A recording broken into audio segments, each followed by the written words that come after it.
Get ready for the next iteration of you on your path to becoming wealthy. On this show, you'll get the insider's view on wealth creation, the class none of us got taught in school, with my co-host, daughter, and beginning investor, Sophia Bosch. And now, let's get started. Hi, I'm Brittni Sennett, and I went from losing my mother at 25 and not knowing how to move forward financially to helping high-achieving women build their financial futures and create wealth for generations. And I hope you enjoy this episode. Welcome to Becoming Wealthy. I'm your host, Michelle Bosch. I am very excited to have with me today an amazing lady that I met actually not too long ago at a big investor conference. It was a conference specifically for women, and we immediately connected. And Brittni Sennett, it is such a pleasure to have you here with me today. She runs a national financial planning practice where women thrive. She believes that when more women manage wealth, the world will change in unimaginable ways. And I completely agree with her. She's all about her clients' visions and values and basically designing tax-efficient strategies, to grow and protect their wealth. So welcome, Brittni. I'm thrilled to have you here and chat with you. Thank you. I'm excited to be here, and great way to start our week. It's a Monday, so happy to start the week with you, Michelle. Yeah, and it's in my world, in the land profits world, we call it Money Mondays. So it is. Yes, it is Money Mondays. I love it. To be recording. Yeah. So let's start at the beginning. Brittni, what was your first career? I know that you actually come from a completely different world than the financial planning world. Can you tell us a little bit about your story? Yeah, so I spent about 10 years actually at an HR consulting firm. So kind of sounds like it might not be super related to financial planning, but actually the work that the company did that I was a part of before basically supported larger companies in building out 401k plans and like benefit packages and talent packages and things like that for big employers, right? Like think about all the big people that you buy your things from, like those were our clients, and we help support their workforces with like comprehensive benefits and financial packages to support their well-being. Basically, if you were a W-2 employee, all the things you signed up for was the kind of stuff that the company I worked for before consulted those companies on. So I came from a very rich content area in kind of financial wellness and benefits, but from like the employer to the employee. And it was actually when I was there that I realized, holy cow, people need a lot more support than what they get from work. And it's not because our company wasn't doing a good job, our company was doing a great job, but for people to live the life they want to live, they need a lot more than just the support they're going to get from their W-2 employer, right? Which I think you would agree, and probably most of your listeners agree at that as well, because a lot of your listeners are probably leaving their W-2 jobs to pursue, their real estate investment. But that became apparent to me. It's actually kind of a funny story. I quit my job there kind of on a whim a little bit right before COVID. I had saved up like a year's worth of savings, and I was just like, I don't know what's next for me, but I just need to get out and just reset and then kind of like chart my new path. And then COVID happened. I literally put in my 2 weeks on, I think March 2nd or March 3rd, 2020, whatever that Monday was in March. And then March 13th, I was like carrying my stuff out of the office. Yeah. Everyone, chaos was all around us. Everything was closing down. And I just thought, whatever's going to happen after this moment's going to be bigger than I could ever imagine. I don't know exactly what it's going to be, but like, I just had to take a deep breath and trust that what was waiting for me was meant for me. And my financial advisor called me a couple months into the pandemic, and he and I had been having conversations about me coming over. I've been a client for many years, and I guess the stars aligned, and it seemed like the right time and the right place for me to make the jump and the leap into financial planning full time. So I made that transition in 2020. Now, I know that probably part of why there was a complete alignment and this new path for you, and everything aligned, like you said, the stars kind of like everything, all the dots got connected. You had a big setback, early on in your life. Can you tell us a little bit about your experience growing up and that experience, with money, that difficult time in your life, that might have influenced your path right now. Yeah. Even crazier is the timeline of these events, how similar they are. So in March 2020 is when I left my job, right? And that's when COVID happened. In March 2010, my mom was diagnosed with a very aggressive form of breast cancer. So 10 years prior to me leaving my job, my mom got this diagnosis. And it was not a good diagnosis. The cancer that she had was very, very aggressive. It's only diagnosed in stages 3 or 4. It's called inflammatory breast cancer. There was about a 20 to 25% that she would survive past 5 years, and she only made it 16 months. So actually, July 2011, I bought my first house, I turned 25, and my mom passed away all within 30 days. So that was obviously a big setback, as you said, in my life. And to make matters even more challenging, my mom actually didn't even have life insurance when she passed away. So that meant that myself, my grandmother, and my uncles helped split the cost of her funeral. And oh, by the way, I got like a flat tire driving home to try and see her, and had to buy all new tires for my car, and all these other very challenging things that all seem to happen all at once. I'm so sorry to hear that, and at the same time, I'm like so inspired by your path, and your accomplishments so far, and just how you take such a tragic experience in your life, and you've used it not just right now to empower yourself, but now you're using it in your practice, which mainly focuses right now in helping other women have their finances in order, not just to have enough for a funeral or something like that, but to actually enjoy their life, enjoy their retirement, and have the opportunity to build wealth to a level where they can actually then pass on some of that wealth even to the next generation, which is obviously a benefit that you didn't have. And I know that that's part of what probably makes this really a matter of the heart for you, in terms of the kind of work that you're doing now with women. No, I appreciate you mentioning that and shedding light on that. My mom getting diagnosed with cancer was obviously probably one of the worst phone calls I'll ever get in my life.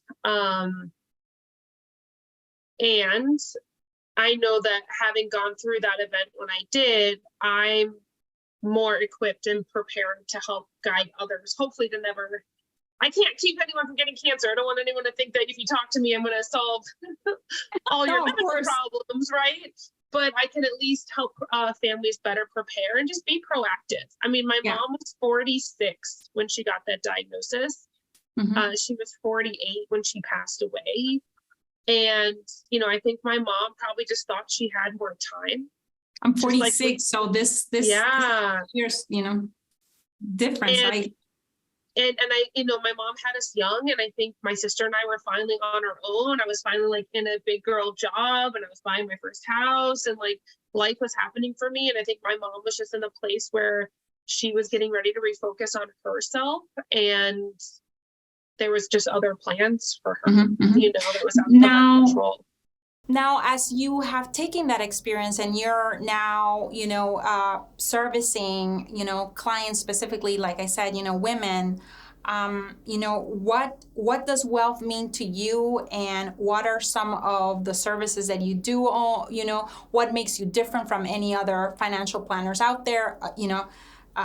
Number one, I'm going to already say that I am thrilled that there is someone that is focusing on women exclusively, because in this arena of financial planning, women have been almost overlooked and neglected, and I would say treated in such a way that most advisors, what they offer for women is what I would like to call defensive advice versus on the offensive to actually grow wealth. So what does wealth mean to you, and how you're incorporating that in the types of, or how you approach a financial planning, discussion with a woman? Yeah. So, I mean, I think wealth is, it means something different to everybody. And I think one thing that I try to first kind of empower in my clients is that, you know, each of our own journeys to creating wealth might look vastly different from the next person. Obviously, we might be implementing similar strategies. There's bits and pieces to take away from other people's story, but ultimately it's about your personal desires and your personal why and what you want to build for yourself or for your family and why that's important to you. And I want everyone to feel really inspired and empowered by what they want for them. Because I think for far too long, women have been told what we can and can't do, what we should and shouldn't say, what we should or shouldn't wear, where we should or shouldn't be. Like, we've just been kind of forced into corners and not really empowered to take action for ourselves throughout our whole lives. And that might be an overstatement, but when I sit down and plan with my clients, I really try and push them into what's meaningful to them and not necessarily what they want me to say or want me to hear them say. Yeah. If that makes sense. Yeah, absolutely. Yeah. And that's a great, departure from there to actually build a plan that will work for them versus something that is cookie cutter and that is based on, what compensation structure, is designed for that financial planner. Because in general, in this industry, you have a situation where sometimes certain products are being offered or being pushed because of the interest underneath in terms of how are you compensated, by the way? How's your compensation? So if someone works with me directly, I get paid to help implement the plan. So if we are putting strategies into place, whether it's insurance or investments, I would get paid for helping to implement that. But we do have other advisors on my team that offer fee-based planning. So like you mentioned, if someone is really managing their plan themselves and they just want either the plan, like the roadmap kind of built for them, or they want to come in and have like a strategy session and kind of get some feedback, if they have some like big events coming up where they need some strategic help, we have other advisors on the team that can offer that kind of like one-off support for a fee. And they're, certified financial planners. They're, held to a very high fiduciary standard, and they can offer that objective advice. And, they get paid the same fee whether you decide to implement or not.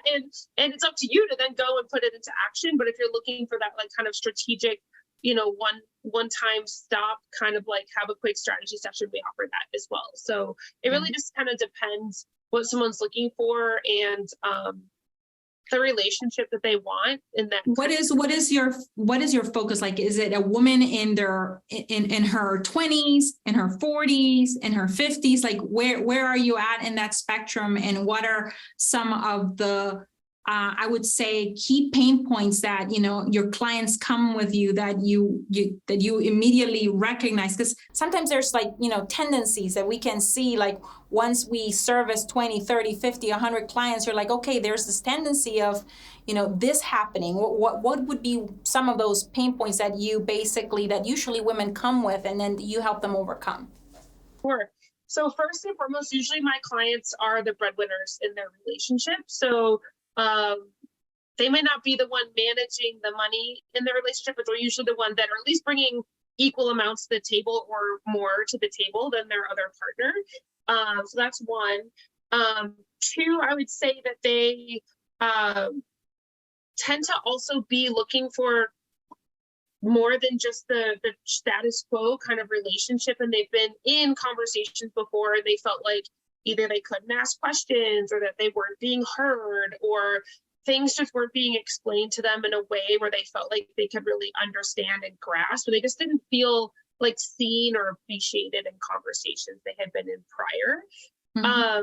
And third, my clients, they become my client if they want that long-standing relationship with an advisor.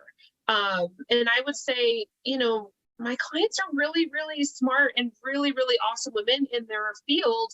They just haven't either been nurtured to feel confident in their finances, or frankly, they just might not be interested in focusing that part of their time. And I think, Michelle, I'm sure we talk a lot about building a team around you that's going to support you in living the life you want to live. Because guess what, women, we don't have to do everything ourselves, even if we feel the social pressures to do everything. Yeah.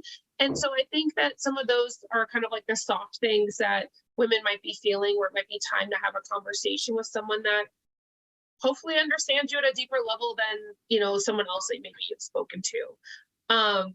In terms of like age or other like life events, I speak to a lot of women in their 40s and 50s. I think I don't know what the magic age is about being, in that age range, but I'd say in their 50s, those women are usually getting closer to retirement, and they're like, hey, we need a plan. Like, we need to know how this is happening, and I need to be more in control. And so I'm starting to meet a lot more women like that, where like, they've been doing let's talk a little bit about numbers, or my financial, my profit and loss statement, my balance sheet, they're trying to just like get a handle on things a little bit more. And I'd say too, in their 40s, I think a lot of it has to do with kids. And when our kids are finally at the age where like they can take care of themselves, and we have the mental capacity to like start to refocus on these things. So I think that's why the ages are magical in their 40s and 50s, because that tends to be when our kids are taking care of themselves or moving out and things like that. And we can kind of we finally put ourselves first, right? At that time, because prior to that, we were always, the last ones, so it coincides, it makes sense. Now I wanted to ask, for example, a question, in your practice. So I do a lot of multifamily syndications, for large apartment complexes. And the biggest challenge that I usually have is sometimes, a woman will come to me and they'll be, or she and her husband will come, they'll want to invest. They'll say, well, I have, an IRA that has X amount of money, but this is being used in, whatever, fund, in the stock market. And I've never heard of the concept of a self-directed IRA. Let me check with my financial planner and see if they offer it. And they'll go back and they'll say, yes, we do have directed IRAs, but it's directed as in like they get to pick the fund or the stock, but not directed in a way as like, okay, I can look at completely different asset classes, of investments, such as real estate, which is a completely different asset class than stock. And so it's always an uphill struggle explaining to them, that this is a different kind of IRA, and where you have a custodian just like you have, in a traditional one, and it just allows you to basically, you personally have control over your finances, and where to use those funds and what types of investments. Yeah, do you guys offer that kind of stuff? Or what's your take and your position on that? Yeah. So, when it comes to working with my clients in real estate, so what makes the planning work that I do, I think, different, it's really unfortunate. Like in this business, there's only like one or two words to explain what a lot of different people do. And often those words are financial advisor or wealth manager or like financial planner. But the tools that these different people use and the philosophies that they have can vary very widely, right? So, one, in terms of just kind of like trying to kind of cut through the terminology, like the situation you just kind of explained kind of sounds like a wealth manager, right? Someone that's managing certain accounts or taking the client's money, and they're managing the investments based on a risk tolerance. It's very like traditional style of kind of like wealth management, right? And then financial planning, the tools that I bring to the table is I can actually account for all assets on your balance sheet within the holistic plan that I create. Now, it doesn't mean that I'm managing all of it, and it doesn't mean that I can provide fiduciary oversight on everything, right?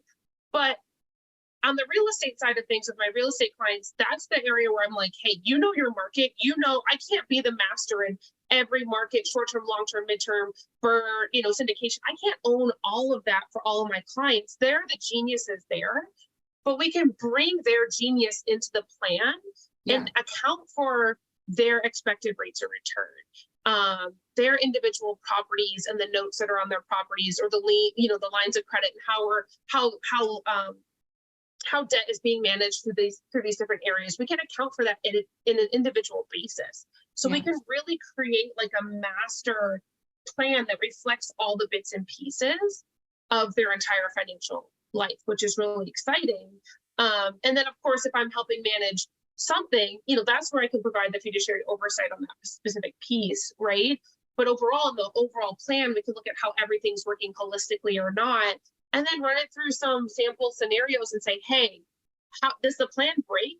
Does it fall apart if this happens? Does it fall apart if that happens? And that's kind of how I tackle things more tactfully with my clients, rather than, I don't get in on the deals and I don't manage the self-directed. If they have a self-directed IRA, usually that's managed with like a third party on a separate it's usually a platform. custodian. Yeah. Absolutely. Yeah, but we can invest in real estate, like real estate investment trusts, right? Like REITs within IRAs and things like that. So we do, a lot of my clients, we have real estate in the portfolios, but of course it's not at the percentages that you would be investing in if you were doing like a syndication or something like that.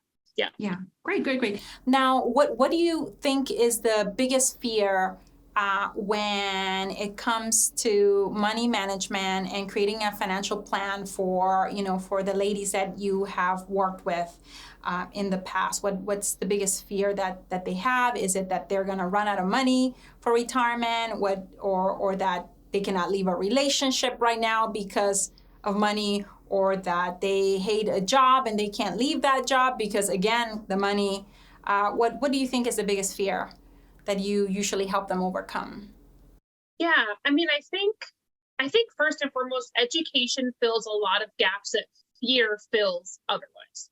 And because we just haven't been, frankly, we just haven't been invited to the table to learn, fear fills a lot of those spaces, right, that education would otherwise fill. So I think first and foremost, when it comes to investing in any kind of way, educating my clients about where the money is going, how diversified the account is, how often we'll be checking in on it, how the stock market works, like providing that overall education does a huge amount in terms of overcoming that first initial fear factor, because we just simply don't understand how some of this stuff works, and what happens to the money when it invests and when can we access it, things like that. So I think education is the first fear killer, to tackle.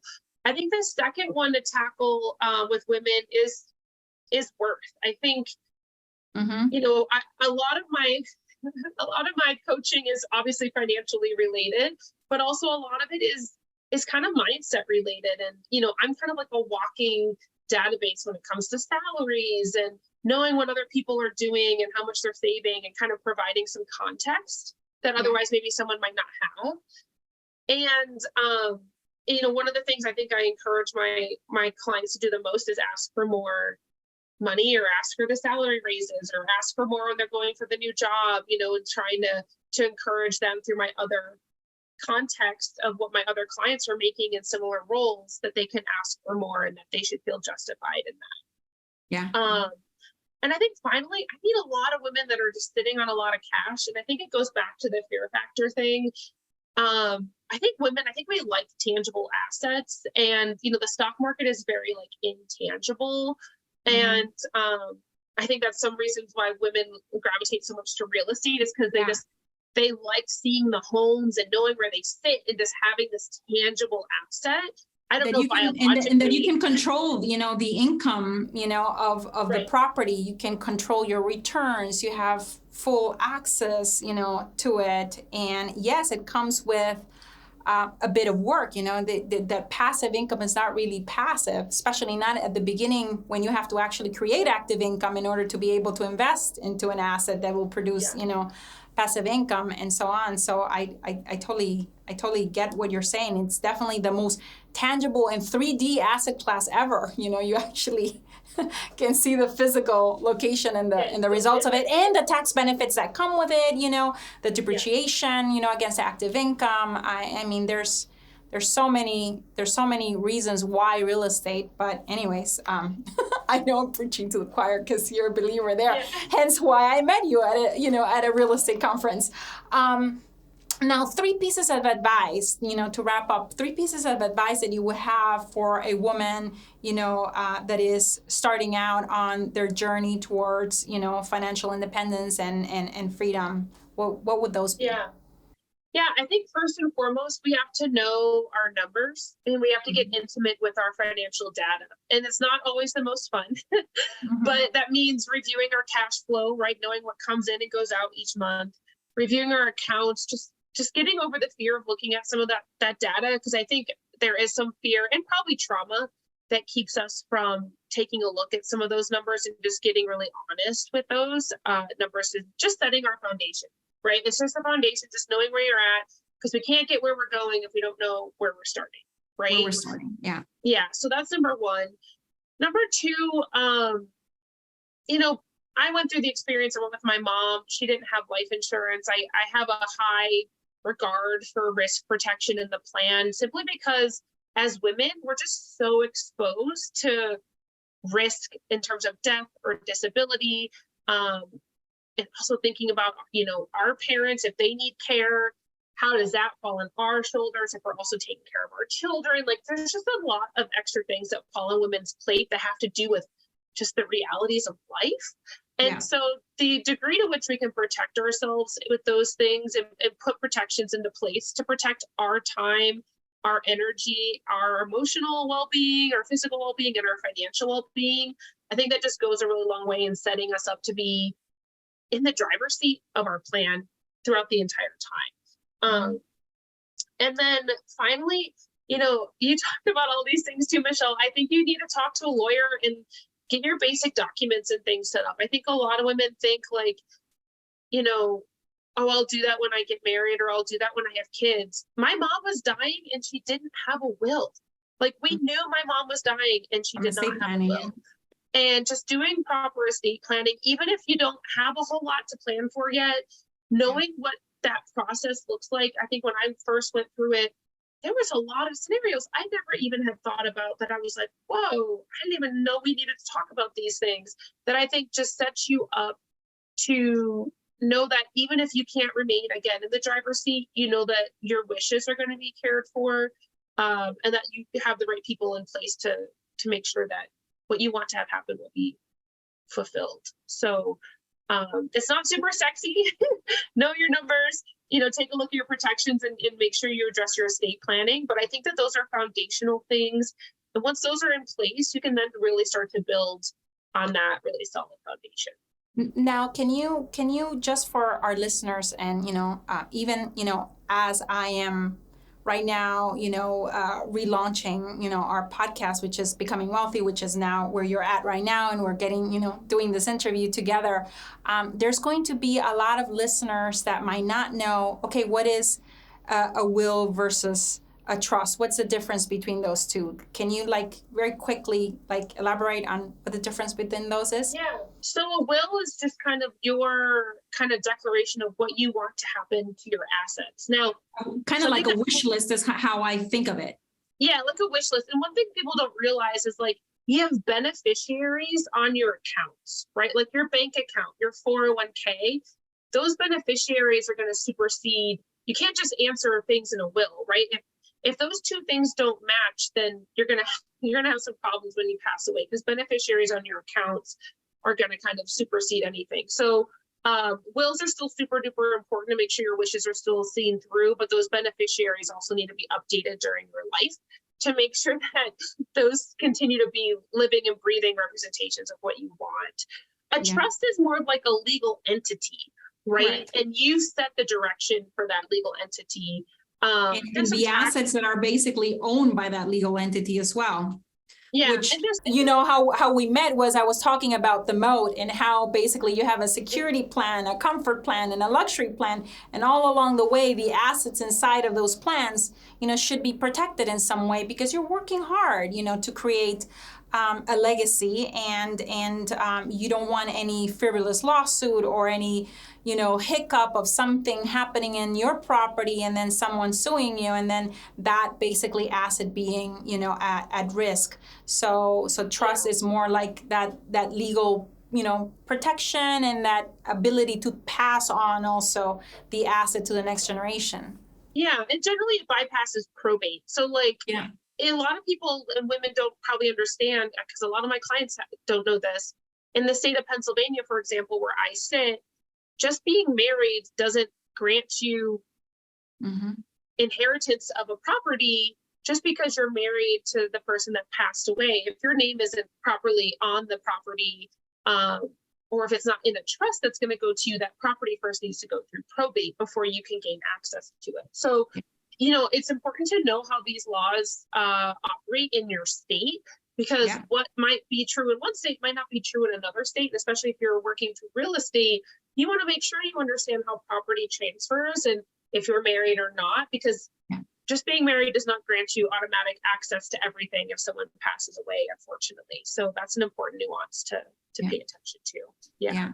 I'm always, even like in our coaching company, in our land coaching company, I'm like, oh my gosh, make sure that anything that you take ownership is in either your LLC, or if you're taking ownership from someone, and one of them is deceased, that it says with rights, joint tenancy with rights of survivorship or something with rights of survivorship. Otherwise, that's exactly what happens. You have to go through probate in order to be able to buy that property, and in order to be able to, as you're the seller, in order to be able to sell it, and so on and so forth. Brittni, thank you so very much for being with us today. I have learned so much, and I am, I'm excited that you are specifically working for women, helping women become wealthy, be on this journey of wealth. And if somebody that is listening to us right now would be interested in learning a little bit more about the tools that you bring to the table in order to mitigate risk, in order to help somebody plan for retirement, for the future, where can they get a hold of you? Sure. So my website is just brittnisennett.nm, like NancyMary.com. So you can always find me on the web. I'm on LinkedIn as well under my name, Brittni Sennett. You have to spell my name the right way, Brittni. And then, of course, my email address, brittni.sennett@nm.com, are all great ways to get a hold of me. And I'll have that on the show notes. So we'll probably put that on the show notes and the link in case, because of the spelling. But Sennett, just for you guys to know, is Sennett, right? So 2 N's. Yeah, it sounds like the legal Senate, like in Washington, D.C., but it's spelled different. Yeah, like Bennett. Yeah, well, perfect. Thank you so very much. I so appreciate you taking time out of your Money Monday to talk to us about money, and looking forward to connecting with you in the future. Thank you so much. Thank you. Same, Michelle. Thank you so much.